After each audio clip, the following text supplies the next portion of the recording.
Hello, everyone, and welcome to Bravo Tea with a Stay-at-Home Mom. I'm Erica, and I'm ready to talk all things Bravo. Welcome back, everybody. And on this episode, we're going to be recapping part 1 of the reunion of the Real Housewives of Orange County. And then we're going to do a little recap of the Real Housewives of New York. Now, we found out that we're going to have 3 parts. I wasn't sure on my last episode I recorded if it was 2 or 3 for Real Housewives of Orange County. So this is my prediction. We didn't get Jesus Jugs yet. I think she's going to come out at the very end of episode 2 to keep us hooked for episode 3. I'm kind of shocked they're prolonging it to 3. I guess it's because they just have a lot to get to, but I feel like we got all of the Shannon and Katie drama out on this episode. At the very end, we were touching on the Ryan stuff, so maybe it's really going to be like a lot of the Ryan stuff, and then the other half will be Jesus Jugs. Oh my God. I bet Andy's going to like joke with Shannon and be like, John Jansen just pulled up, and she'll look at him and be like, are you freaking kidding me? And he's like, I'm just joking. She'll be like, oh, that wasn't funny. I mean, she did admit she was about to shit her pants when they went to commercial break on this. So she may shit her pants if he does that joke, but or not. But Andy kicks it off with talking about Tamra's scary face from that CO2 laser she got. He asked if she was happy with the results, and she said she's happy, but just to be a bitch for a minute, like, I can't even tell the results because she's wearing makeup, but the neck looks the same. And I'm not trying to harp on Tamra, even though she's like the devil right now in my book because she just gave Shannon a tough time this season. She still has some wrinkles and she still has some sunspots on the neck. So I don't really know how this laser helped much. And I'd like to see her face without makeup because the neck looks exactly the same. And I feel like she treated the neck. And she said she got like a brow lift. She literally looks the same, but that's okay. Emily said her and Shane are working out together. She's taken a step back and not being as crazy as she was, but still obviously being active. And Shane got a personal trainer and he's joining along with her. So that's great. Heather said that they are renovating the Beverly Hills house and it's a disaster. Just sucks to be her. I guess they can go to their 2 other places that they have. It's like no one feels bad for you if the renovations are running long because you literally have 2 other places to go.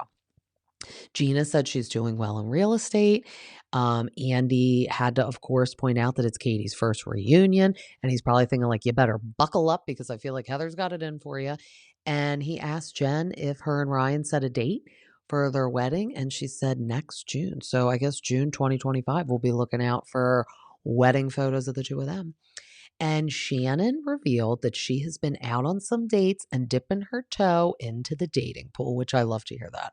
I would love to see her go on like speed dating like Sutton did if she comes back for next season, because I feel like Shannon's been putting her foot down and she said she refuses to film if Alexis Bellino comes back. So hopefully they'll kick Jesus Jugs to the curb and we'll have Shannon. So obviously, Andy starts it off by saying to Tamra, I'd like you to tell everyone what you told me, your intentions for today. And she said that it's to get back on track with Shannon. And they don't have to be best friends, but for them to like move past everything that happened this season. And Shannon said, okay, I have no interest in being her friend because I am done with the toxic relationship. And when Tamra came back on the show, we never got back to a place that it used to be. So she's basically saying that Tamra has just not been the same type of friend. Even though like last season we did see them get along, she probably means it was more for like filming they got along, like not true to the core, I'm your friend like Vicky is to Shannon. And Jen said that her intentions is she wants to get back on track with Emily. I guess it's because Emily's been putting her lawyer pants on, really deep diving into the Jen and Ryan, mainly the Ryan of it all. So she said she'd like to get back on track with Emily. Katie said she'd like to own a couple things and take them back, and that Heather wants to walk out of this being friends with almost everyone. And I feel like she had to say almost because she basically means she doesn't want to be friends with Katie. So then they open it up with Shannon getting her DUI. So when I say open it up, I mean like they'll do like a flash of like the season or like what was happening to someone. So I assumed and thought we'd be obviously going first with Shannon. her getting her DUI. So they show a clip of her and good old Kelly Dodd out to dinner back in the day. And she's like talking about when Gina got her DUI. She's like, anyone that gets a DUI in this day and age is stupid. And then obviously karma set in for Shannon because she got a DUI. And that's why I said on my last episode, something bad is going to happen to Tamra. I'm not saying I wish it upon her, but her talking this much shit on Shannon and making her feel less than all season, something bad will happen to Tamra, mark my words. And Emily said just to Tamra, the constant you calling her an alcoholic was just too much. It's just too much. Like Shannon knows she messed up, but you reminding her constantly on a weekly basis. Like I think Tamra was trying to do the tough love approach, but it was too tough and not enough love. And Shannon said that she went and got help. And Tamra is claiming that she was on the phone every day with Shannon and that she was drinking while she was in the program. Now, Shannon said, that is not true because as soon as I got my DUI, you were in Scotland filming the Traitors and they confiscate your phone for like weeks. You're not allowed to have your cell phone. So, you know how Tamra always says Shannon's lying? Tamra was caught in a lie. And she's like, oh, well, like when I came back, it's like, no, but that's not what you said. And then she's like, well, when you would be on the phone with me, you'd be drunk and then you'd call me 10 minutes later and say the same thing. So then they show like a whole montage basically of everyone bringing up alcohol with Shannon since she's been on the show. And I didn't even realize that people were pointing out she drank too much like back in the day when she was first on, when she was still married to David. And I don't remember that. And she's like, I hate that everyone is like bringing this up and making it seem like I'm an alcoholic. And the one thing I'm hating is everyone is acting like they have not drank alcohol on the show and or get drunk when they film. I mean, Tamra has run around like naked in front of straight male cameramen. Like, I'd like to know how Eddie feels about that because I'm going to tell you right now, my husband would be very upset if I'm doing that in front of male cameramen. He wouldn't probably get upset if I'm just doing it in front of my friends. But the fact that there's guys standing there with cameras and it's on national TV, even though it's fuzzed out, he'd be pretty upset. So I feel like maybe we're not seeing, obviously, Shannon, behind closed doors. And I'm not saying Shannon's a walk in the park. I feel like she would be a high stress friend. She just seems like she would be a little needy and a little annoying. But the fact that other people are acting like they're saints and nuns on the show is getting a little old, and like they haven't gotten drunk and done like goofy stuff on this show. And I'm not saying it's like, oh, yeah, Shannon ran into a house and everyone else is like not as bad. I don't know. It's getting a little annoying that everyone just thinks Shannon has just like murdered a family. And Shannon is calling Heather out about the whole story that she shared with her in private. And she thinks Heather was acting and that it obviously needs to be added to her IMDb. That everyone was talking about last season. I forgot about that. I actually like literally even forgot that like Taylor Armstrong was on last season. I feel like last season of Orange County happened like 5 years ago. I just like forget everything that happened.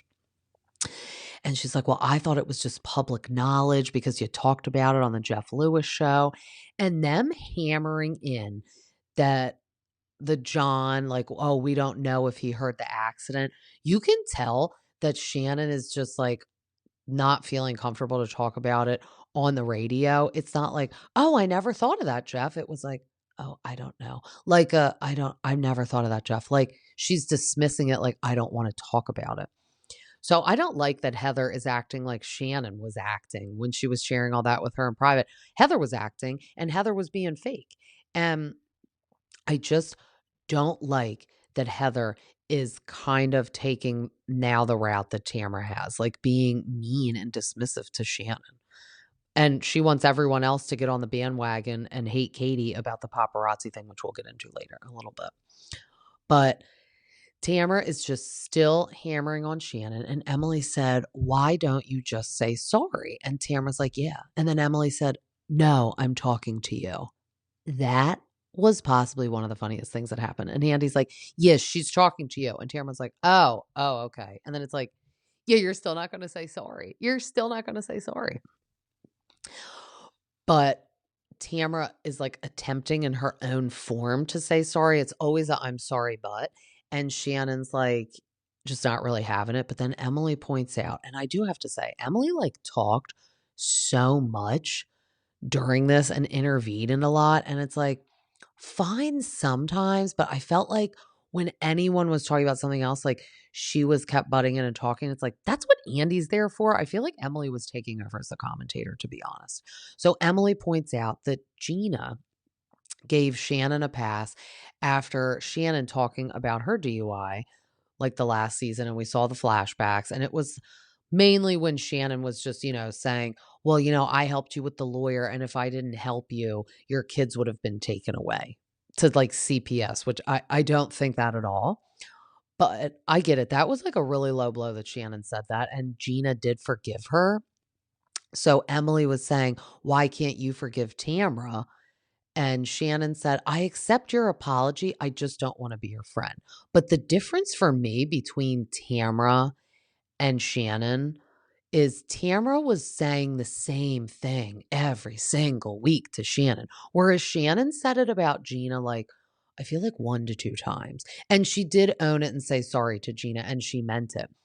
But Shannon was not like pointing her finger at Gina like, you're disgusting and you did this and blah, blah, blah, blah. She was just pointing out like, hey, I did help you with that lawyer. But that was annoying when Shannon was doing that. I will admit that. It's like, okay, she gets it. Like, do you want her to kiss your feet for the rest of your life? Like, I don't know what you want her to do. But Tamra was way worse treating Shannon with the DUI than Shannon treating Gina Gina with the DUI. But, at the end of the day,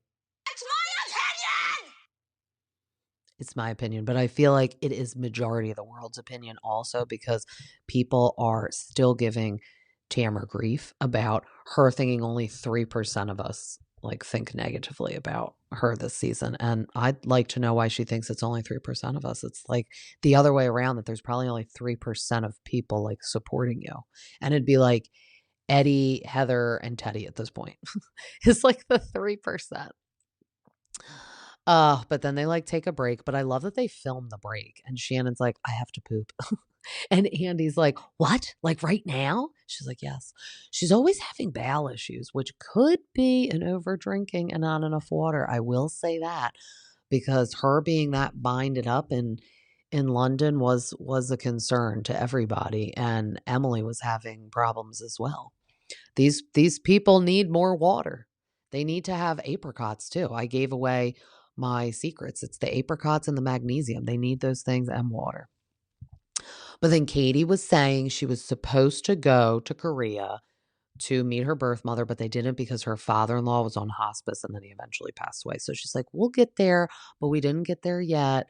And I love that she's going to go do that. I think that's pretty cool. And then they were talking about like going to Hello Kitty World or whatever. And I love that. I would love to see that.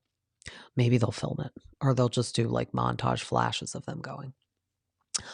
And then they kind of deep dive into the background of Katie, which is what I've been kind of waiting for all season.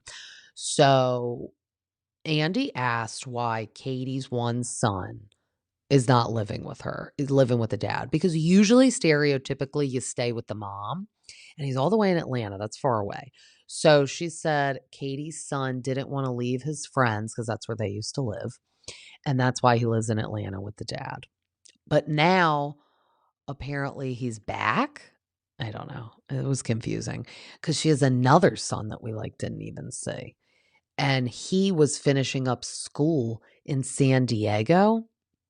And now he's living with them full time. So I guess it's the other one, because I'm like, oh my God, how many kids do you have? I guess she has 4 in total.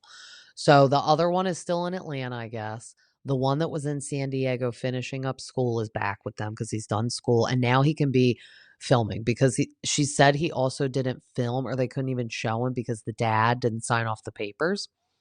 And that's what Sutton's problem was before also, that her kids weren't on the show. But now he's 18. So like, obviously she's not assuming anything, but she's thinking, if she is asked back for next season, he will be on the show.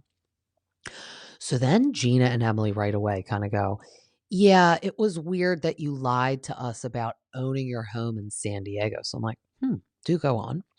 So then she said, "Oh, I didn't lie to you. It was like a lease to purchase 2-year lease. So you could be, paying the rent and leasing the home. And then at the end, it's like an option to buy the home if you want." So then they show Katie made this like cheeky TikTok and she's like, "I just love feeding my dog from my home that I own in Orange County." And they were like, "Yeah, but when Gina was trying to help you with all your real estate stuff, you lied and said you owned the home." So it's like, yeah, technically you don't own the home if you're still in the lease to own process, like you don't own it.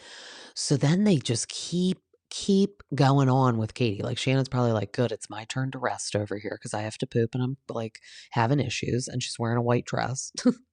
So then they bring up this whole golf situation debacle. So this is like involving Sutton also, which was interesting. So Heather just could not wait for this moment to just go in and rip Katie a new asshole to pay her back for the paparazzi thing.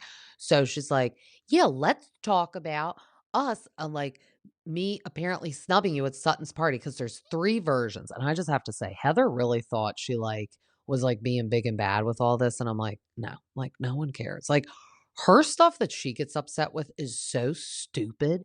But then all season she's telling Shannon, like, "Oh, can you just relax with Tamra?" Or, "Oh, can you just relax that Johnny J and Jesus Jugs Bellino are on the show?" Or then she's telling Jen, "Oh, can you just relax that Tamra did a background check on Ryan and says that he's being raided by the FBI?" No, Heather, why don't you relax with how you and Katie apparently met and you didn't snub her, and that Katie is telling people you called paparazzi in Disney World, like, or Disneyland. That is such goofy, stupid stuff that you're like, you know, hanging people out to dry for, but everything else is serious and you're telling them to take a chill pill. I don't think so. So she said there's 3 different parties or stories for this Christmas party. So one is that like they cross paths and Heather snubbed her. Another one was like she's standing with like Camille Grammer and Denise Richards, and she looked at Katie. I don't even know. It's like literally no one cares. Like Heather, no one cares about this. Like Shannon's probably thinking like, "Oh my God, and you have the nerve to tell me to like calm down with my stuff. This is the stupidest stuff we're talking about." This is like reaching for Heather for like a storyline because she's just so rich that sometimes I feel like her life isn't interesting, which you would think the opposite, like, "Oh, you're so rich, your life is interesting." And it's just like lame. Like nothing's really like happening. Like she's not struggling. I'm not saying we want to watch people struggle and get arrested and all that, but it is wild. It's like when Teresa Giudice went to jail.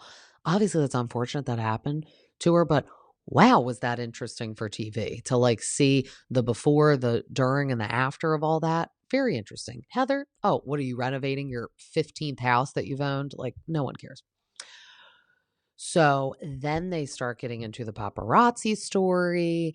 And she was like, "I had screenshot this TikTok that I saw." Like Katie is saying this.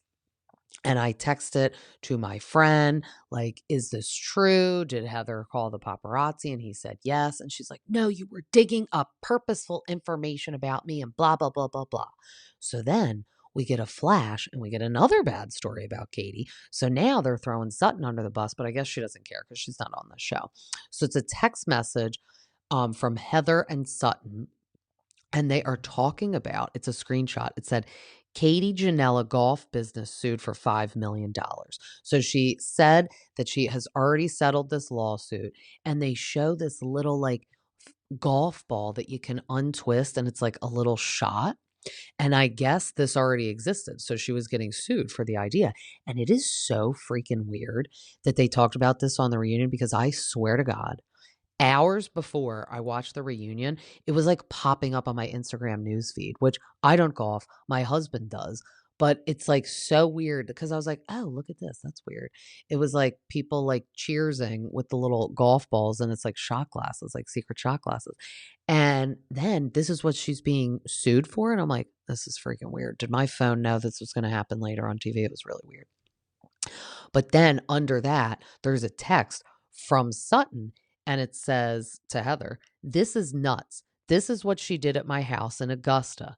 never paid for the photographer, didn't bring any golfers, only used my house for promo. Crazy. So Katie is just really getting dragged. Like Shannon definitely thought she was going to have the roughest time. Like she's getting a relaxation right now with Katie because it's like Sutton talking about her, because that's what Heather said too. She's like, "Oh, Sutton said you just used her and blah blah blah blah blah." So now she's getting Sutton involved, and Katie and Sutton went to lunch on an episode this season, and they seem like good friends. So I don't know if that was fake or if this all happened after, or if Heather is trying to strum up things with Sutton. Because also it's like, show us more of the text. Are you doing this on purpose to stir shit up, Heather, because you don't like Katie?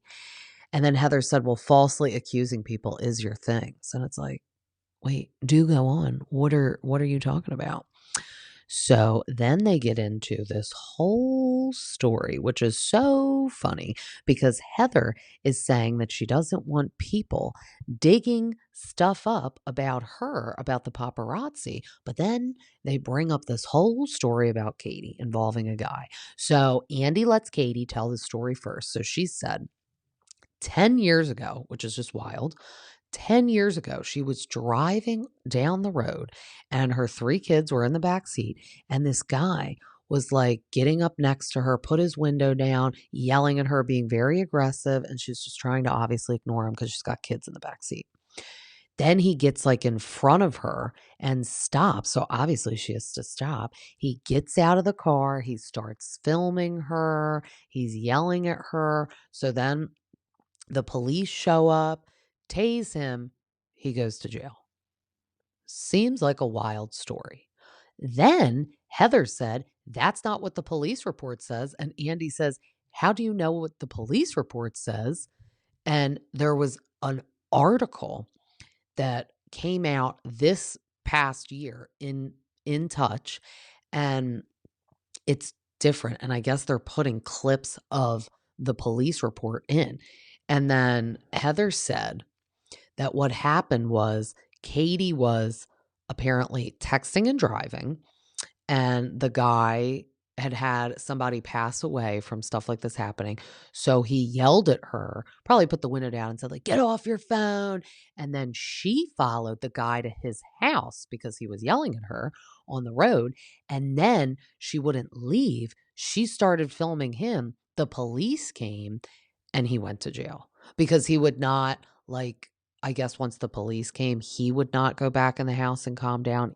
I just find this story fascinating because it's very 2 different stories. So it's like, who do we listen to?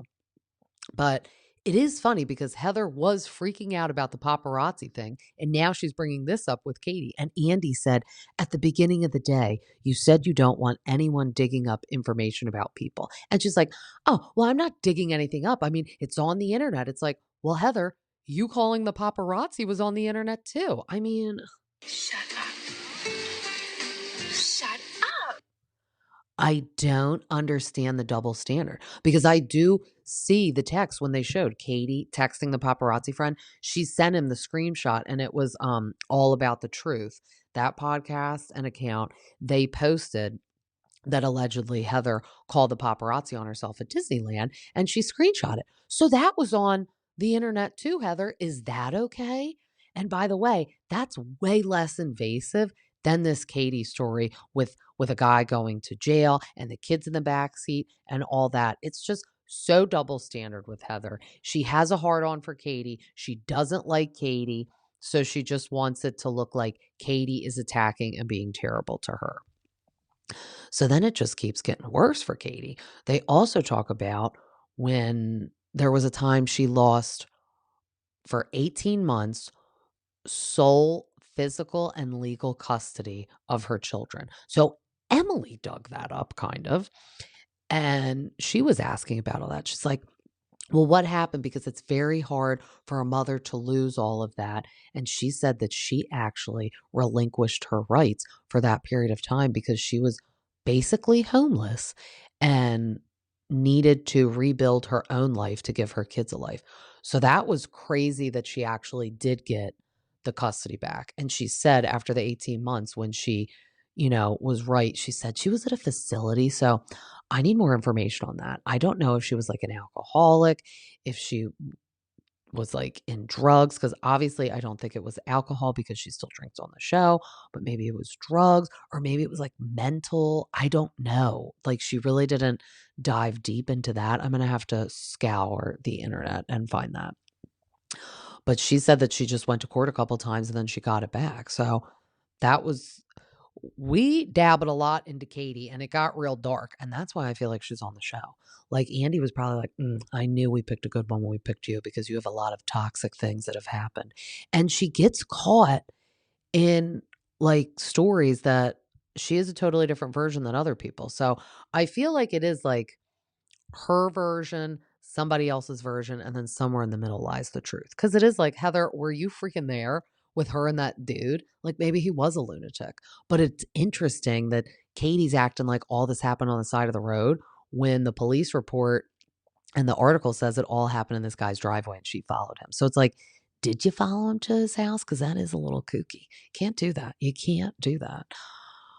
So then they start getting into the rind of it all. And Emily just, I'm serious, she might as well sit in the middle and take Andy Cohen's spot because she is basically just deep diving into the whole Ryan thing. She's explaining to everyone because Jen is sitting there like she just doesn't understand anything. And Emily's like, well, I'm a lawyer and I get to look up all these documents, which I also find hilarious in her spare time. She's going down and getting these legal documents and reading it. Because she's like, I only like to speak on things when I understand everything, which I do like that though. So it's like you are being like a private investigator right now, but it's because you don't want to slip up and say anything wrong. She doesn't want no cease and desist and getting into court and sued for defamation. No, she does not. So she is like explaining it to everyone. And she said that Ryan's friend Matt, the bookie, was gambling and he got into all of this debt. And the translator for this Otani guy, the baseball guy, so the Otani guy doesn't even speak English. So the translator was in on it with Matt. They were taking his money, paying off gambling debt. And then what they were doing is like Matt and allegedly Ryan were gambling. And then the money they won from that, they would pay the debt or pay themselves with. And then Matt transferred $16 million into Ryan's account. And he's like, oh, I didn't even know money went into my account. And it's like, oh my God, somebody said, I don't remember who said, oh, they were like, I get alerted if I get $10,000 into my account. Like you got 16 million. Oh, I think it was Tamra. Of course, Tamra. But it's like, Jen seems a little in denial of any wrongdoings or involvement with Ryan. Now, apparently he is fully cooperating. So that means he's going to get immunity. So that means he did do something. And even if it's only just putting that money into his account, that's doing something wrong. Like, I don't know why Jen doesn't really understand or see that. And it's like, I think Jen also doesn't want to say anything she shouldn't on TV. And Shannon even chimed in and said that. She's like, okay, I think what you guys don't understand is that this is like a legal matter and you can't just talk about legal matters on TV. Because that's what was happening with her and the John Jansen thing. Like, she doesn't want to get in trouble. And she probably asks her lawyer, like, what can I and can I not talk about on TV? And he probably advises her to say just as little as possible. And I feel like that's what Jen's doing. But then on the other hand, I also do feel that Jen is a little bit in denial because Andy was like, did you feel you made a mistake and you wanted to call off the engagement? And she's like, no, because they were referring to that last episode when she's like, I think I just messed it all up. And she's like, the news had already came out, but it was like hard to film it. And I understand that. And like Shannon said, you can only talk about so much because you could get in trouble. And if Jen doesn't even know what she's talking about, she definitely doesn't want to open her mouth and say anything wrong to get Ryan in trouble. But she's like saying he's cooperating. That means that he's going to rat on the friend. Because then that's what Emily is saying. She's trying to explain to Jen, well, that means he's going to rat on Matt. She's like, that's his best friend. He's not going to do that. It's like, well, that's what getting immunity means. And it was pretty wild. Like, Emily was really going in, but then at the end, Emily was like, well, I read a lot about it. And Jen said, well, I read that your in-laws fund your life. Ooh, shutting it down with that comment, Jen, shutting it down. So Emily has since taken to Instagram and she said, if my in-laws funded my life, we would be on private jets like Heather Dubrow, which is probably true. I'm not going to say that the in-laws probably didn't buy their house like a gift and they probably don't give the money here and there, and or maybe Shane has a little bit of a trust. But saying someone funds your life, I will say, and I'm wondering if Emily will say it on the next episode, no, actually, that's you. Ryan funds your life right now because Jen really doesn't have a job. I mean, she now has this, but she doesn't make that much money, I'm sure, because she's a newbie. And the yoga studio we saw was like hemorrhaging money going into serious debt. And she gets like $50 a class probably to teach. So I don't know if Emily's going to, like, when they pick back up on the next episode, she's going to kind of say, actually, Ryan funds your life. Nobody funds my life. Because that is true. And girl, you know it's true. I've like dived deep into Milli Vanilli after watching Monsters, but yeah, that was a pretty good first start to the reunion, I will say. Emily was raising her voice a lot, getting involved a lot, but I like it because at least she knows what she's talking about. And Emily was like, I feel like you just do this thing where you like ignore. What person did she say?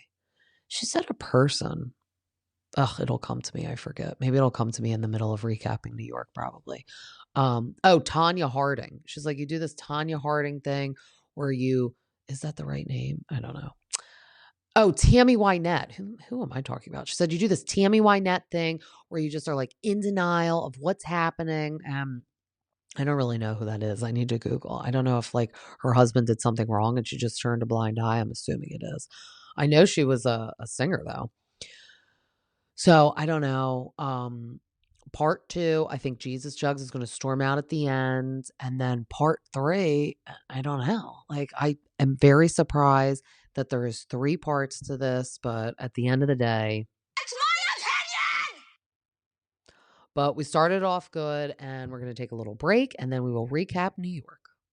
To all my listeners out there, it's not just the Bravo celebrities that want to look beautiful. We do too. Head on over to Studio One Salon for the most amazing extensions, cut, color, or even just a nice shampoo and blowout for when you go out with all your friends to talk about all the latest Bravo tea. Use my code BRAVOT with a stay-at-home mom to enjoy 10% off. And we're back, and we are picking it up in New York with Erin prepping for the launch party for her and Abe's new mezcal line. So she's stuffing little goodie bags. And she said when they were in Mexico, they had this like amazing mezcal. And I want to try this because I love my skinny spicy margaritas. And I would totally try their tequila line. And my friend recently just told me, so I love Casamigos and I like Espolon as well. But she said Casamigos makes a spicy tequila. Oh my God. And then I looked up the bottle and it's so cute. There's a little hot pepper on it and a kissy lips. I just want it for the bottle, but she said it's good. So you could just do that and the lime juice and be on your merry way. And that's basically what I do. I muddle right now the jalapenos, do the lime juice, do the tequila, and I do just a dot of agave because I don't like it sweet, but just a little so it's not too like tart. And that's it. I don't do club soda in it because I don't want the bubbles with the margarita. I feel like it's just a little weird. I know some people add a little club soda, but I love it like that. So if I can get the Casamigos that's already spicy, I don't even have to get jalapeno. It's like way less work. I'm definitely going to try that, but I definitely want to try Erin's as well. So she said to Abe that she liked when he was helping her out at Jessel's party between the drama between her and Jenna, because he's really trying to gain Erin's trust and respect back after selling that Bitcoin at such a low price and not telling her. It's not even that like he did it, because like let's say he did it and then told her like later that day.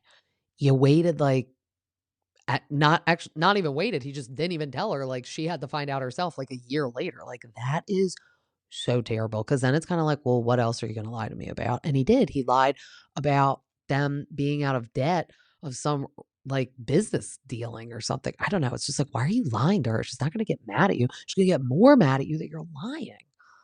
But then Jessel and her mom are getting their nails done. And she said she just loves when her mom's come to New York.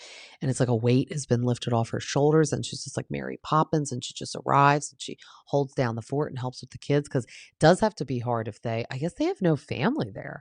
I don't know where Pavit's family is, but her family is not there. So that does have to be really hard.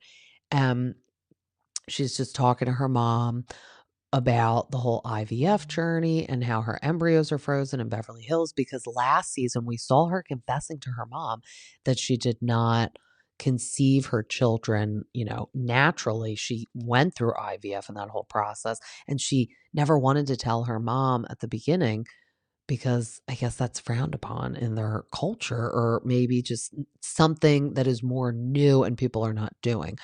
But then her and Pavit go out to dinner and they're talking about having the third baby possibly, and that she wants to go to therapy about it. And he's just like really never serious. I mean, they talked about that later on Watch What Happens Live. And Andy was like, does that bother you that Pavit you're talking about something serious and he just kind of always brushes everything under the rug?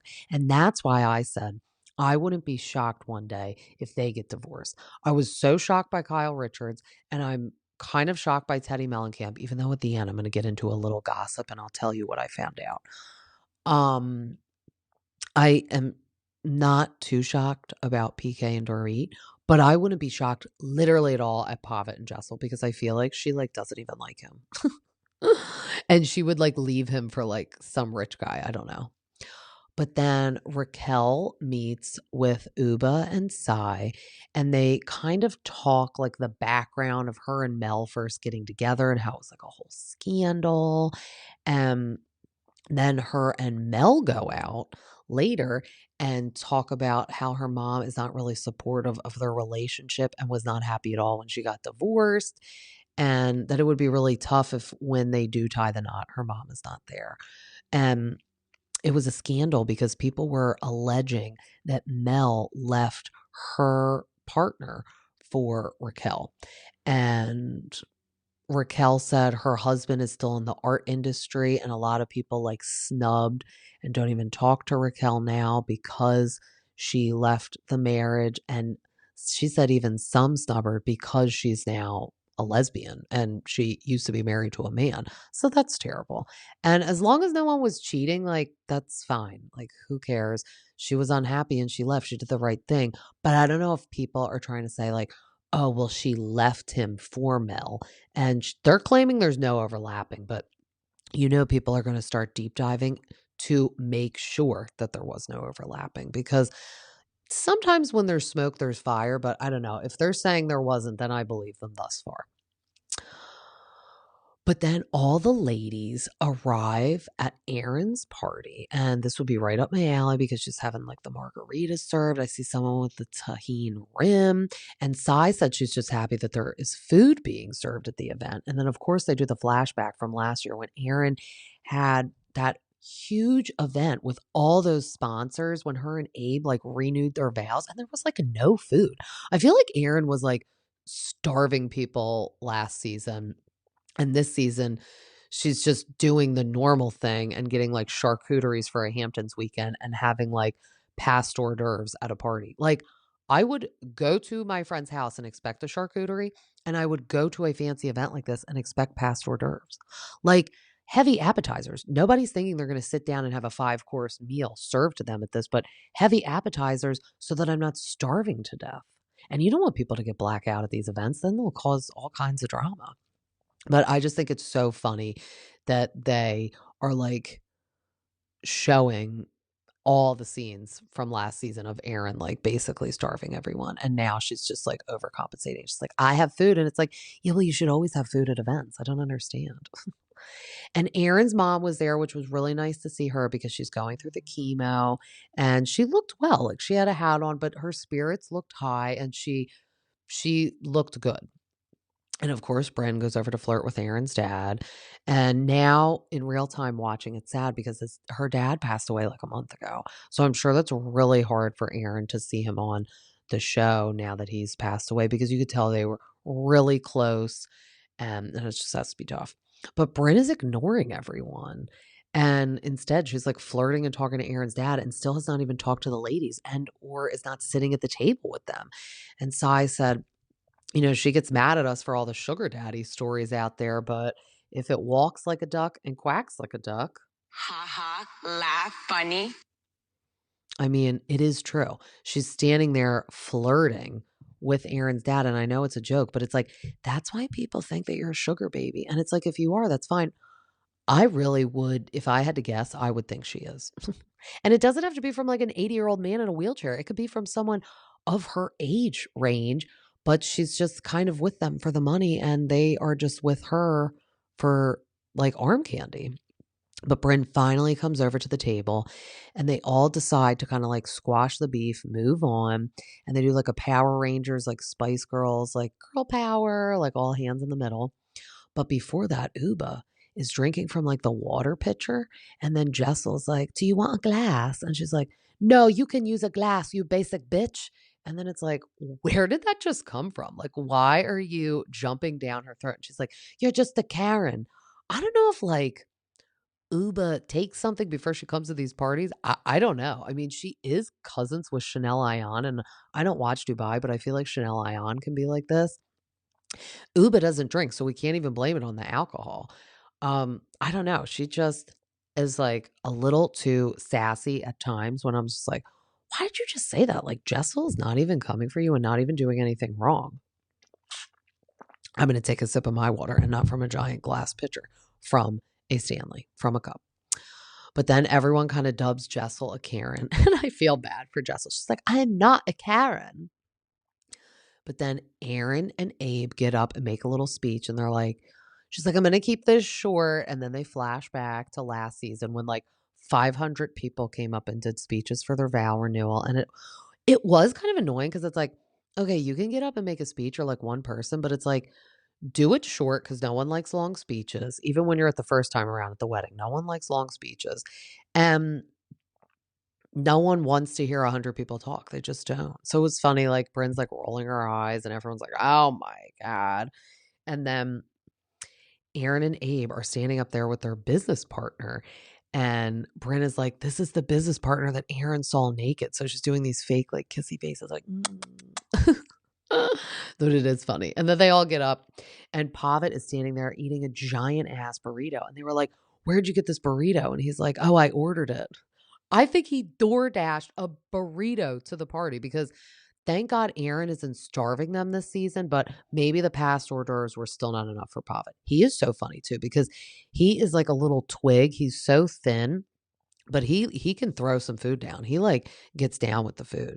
I love that for him that he's like blogging food and doing TikToks for food. Like he could be like Anthony Bourdain. We need to do that. Like send him over to Thailand to get that sandwich he gets and he can report back on it. Maybe we could have like a two like special thing on Bravo, like Pavit traveling with food. But then boring Rebecca Minkoff has to leave and they say she's going to an accessory award show. And Brynn was like, oh, I'm sorry. Does Nordstrom Rack give out awards? Ha ha, laugh, funny. Erin in the confession was like, oh God. But it's true. I mean, I said this on the last episode.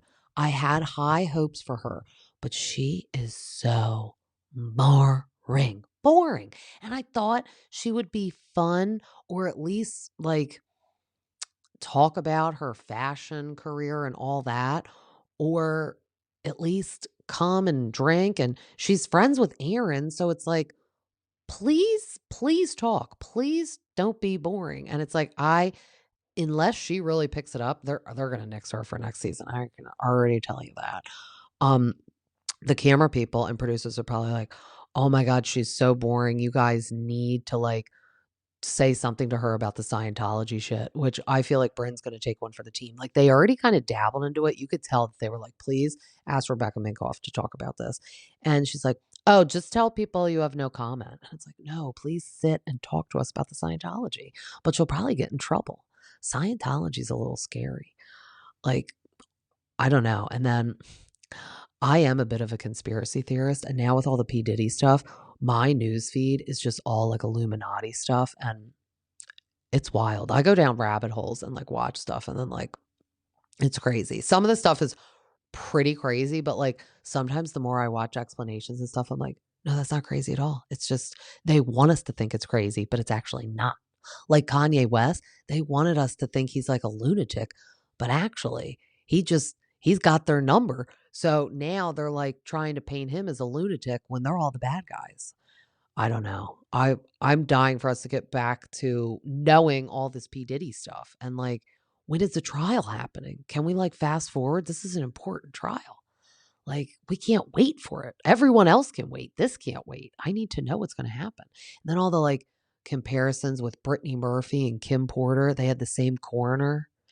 And it's just wild because they say she died of a pneumonia, which is weird for a young person. But then when they did her autopsy, they found rat poisoning in her. And then her like fiance or boyfriend died a year later and he was poisoned. So it's like, is no one thinking this is weird? Like, why is she poisoned? Who would poison her? And then Ashton Kutcher. So that's what it ties back into. Ashton Kutcher is all involved in P. Diddy. And him and Mila Kunis have just fled. I don't know. It's getting wild. More of the things I see on my Instagram feed. And now that I'm talking about it, my phone's right here. Will probably hear me and give me even more crazy stuff on my Instagram feed. But to end it, let's end with a little Bravo gossip. So we got Brittany Cartwright opening up her own bar with the partners from Jax's Studio City. I love it. I actually have the clip, so I'm just gonna play it for everyone to hear from her podcast that she did the other day. Yeah, it was the other day. Oh, by the way, I think I should just go ahead and break the news while we're doing this because I don't think I've told you guys this yet. Oh, no. So you all know that we started the restaurant business, bar restaurant business, and we started off with Jax's, and you know a lot has changed since we started that. I did a lot. I did a lot to like help that place and like, and I put like Mammo's beer cheese on the menus. I did all the flowers. I helped decorate. I was showed up while Jax couldn't be there. I tried my hardest to keep everything going, and I love the partners that we have there. And they recently came to me, and Brits is coming to WeHo. Oh my So I'm going to Well be deserved. Thank you. Well deserved. I am going to be part owner with my partners. Mammo's beer cheese better be on your menu. Oh, yeah. We're taking that shit back. It's going to Brits. Okay. I still like Jax's is still very near and dear to me because I literally started that, and I helped with so much of that. But I'm gonna have my own bar in West Hollywood, right across from where I started. Like, sir, Tom is three doors down from me. Like, it is in the best location ever. Rocco's, it's right next door to Rocco's because our partners own Rocco's just like at Jax's. So I'm taking over this side, and I cannot wait. I just hope everybody loves it. We're getting ready to start construction, and I'm just so excited. I'm going to have my name Brit. It's going to be called Brit. So I'm going to have Brits, and it's going to be pink and girly and cute. And I love that for her. So how wild is it though that it's going to be the partners that they did Jax's Studio City with? I love that for her. Honestly, Jax wants to act like he did everything for the bar. No, your name is just on it. Like, we saw the blood, sweat, and tears was all Brittany. And I'm glad she's hightailing it out there and taking Meemaw's beer cheese off the menu. Hers is going to be like better too, because I will say having like the cutesy like girl theme out there is probably better than like his like dumpy looking sports bar, to just be honest. I'm just being honest. And then it's going to be in West Hollywood. So I feel like more even like foot traffic, and it's going to be right where Sir and Tom is, and something about her. So that's interesting too. So they'll all be like neighbors, but I love that for her. Congratulations to Brittany. And then we got Shishi and Brock doing a little shit talking on her podcast this past week. So they said they were all at a school function because all the kids go to school together. And Jax was talking to Randall. Now, I need eyes on Randall and Lala at these school event functions together because I didn't even think about that obviously he would be there. And he can't be uninvited. It's his kid too. And like Lala like never sees and speaks to him. So that has to be wild for her to be in the same room. But it was Randall and Jax talking in the corner, and they were like, "Oh yeah, we thought it was really weird they were talking since he owes, Jax $75,000, but he's over there being all chummy with Randall saying, "Yeah, I'm single now. I'm like in a condo. I'm getting a truck delivered tomorrow." It's like not even caring that his whole life imploded. And I wouldn't be surprised if we start seeing him and Randall hang out. Dead ass serious because Jax needs friends and Randall needs friends, let's be honest. And maybe Randall could scrounge together the money, get it back to Jax, and he would be fine with that. Even if he gave him like half of it back, like maybe he'd be like, "Oh, I'll give you half and then I'll like involve you in business dealings." Because I do wonder what Randall's up to. Like, obviously, he still has to be doing stuff to like be paying his bills and whatnot. He did sell his house. So we got money from that, but I don't really know much of anything that's happening with Randall right now. And I need to know what's happening between him and Lala with the custody because I think Lala wants to get full custody of Ocean. So I'd love to know in her court documents or her petitions, like what it says and why she would want full custody or why she thinks she deserves full custody. I don't know. But then to also touch on Lala, her longtime assistant, Jessica, whom she hired back when she was still with Randall, left. She's no longer her assistant and she's no longer one of the co-hosts on her podcast. So that would be all fine and dandy. But the weird thing is, she wasn't like on the podcast saying, "Yeah, and I won't be back," and blah, blah, blah, blah. So somebody wrote under Jess, because the assistant posted like a picture of herself. And then it said, "Really disappointed that you weren't on, like, because I listen to you guys all the time saying why you're leaving." Jess liked it. So it's because Lala did not want her to come on the podcast and say why. But of course, Lala was acting all nice on her podcast about it. So I don't know the reasoning behind her leaving yet. I'm sure that will obviously eventually come out. I do have the clip, I think, in here. Yes, I do. I could play it. Belief are one in the same. We'll start off with my ache. My ache is that my ride or die, Jessica, is no longer going to be working for me, and she will no longer be on the podcast. My relief is that she is going to go spread her wings and fly high. And we wish her all the best. I love her more than anything, and I'm so excited to see what she's going to do in her future. So that sounded nice, but the fact that Jess is liking comments saying that she didn't even get to come on the podcast, and you could tell she's not that type of person. Like, she would not peace out on them and be like, "Oh no, I refuse to do the episode." Like, Lala didn't allow her to do the episode. So I don't know what has happened with that because it's hard to find an assistant. And we all have to remember, she was her assistant when, like, before the Randall stuff happened, but then during the Randall stuff. So can you even fathom all of a shitstorm that was dealing with that?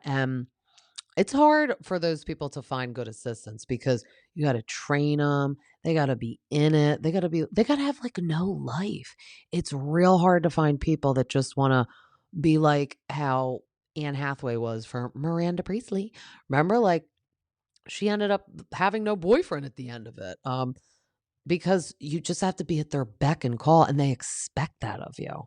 And if you turn to them and say, "Oh no, I don't have time to do that," they'll be like, "No, that's actually not even a question." And yeah, she was on the podcast. And honestly, she was yesing Lala to death all the time. So it's going to be hard for Lala to find someone like that too. I feel like, to yes her to death. And she just had another baby. Lisa's probably so upset the mom.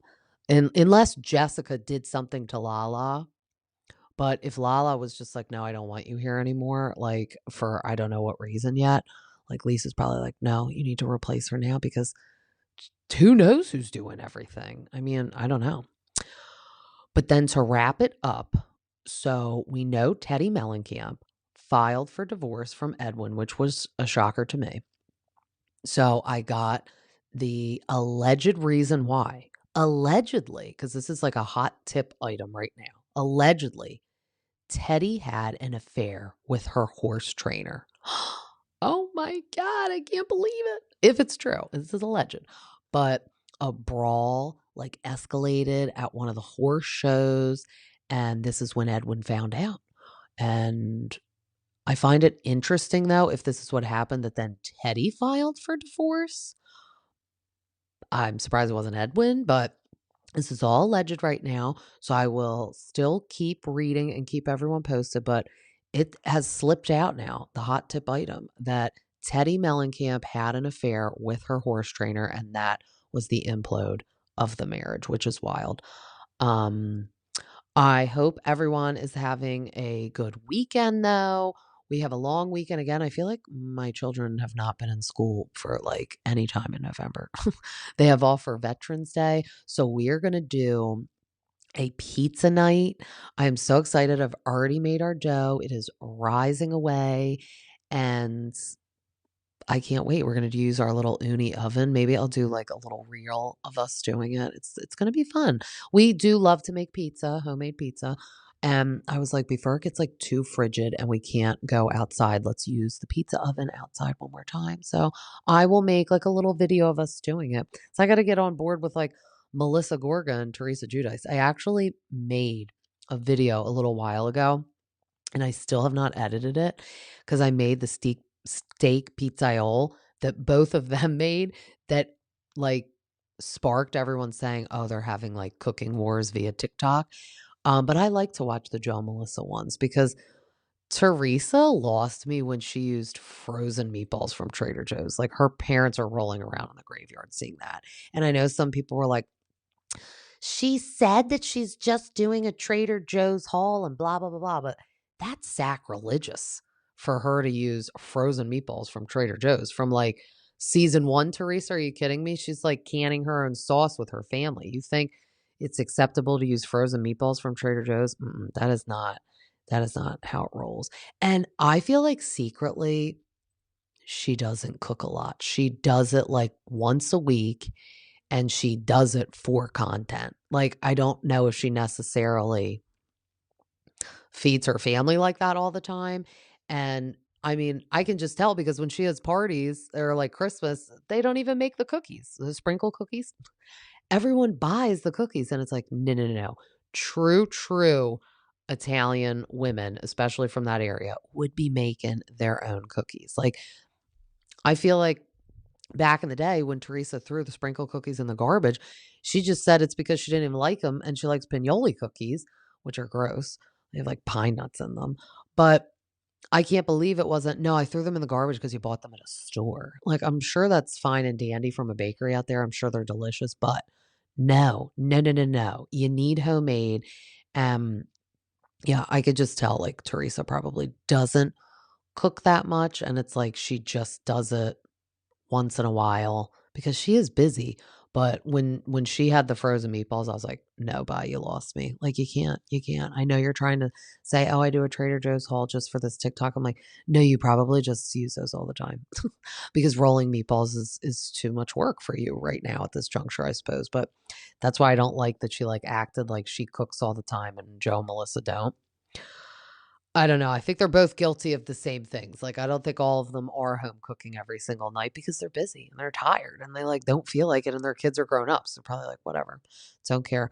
Teresa and Louie go out all the time for dinner, but we will leave it at that. I hope everyone has a great weekend.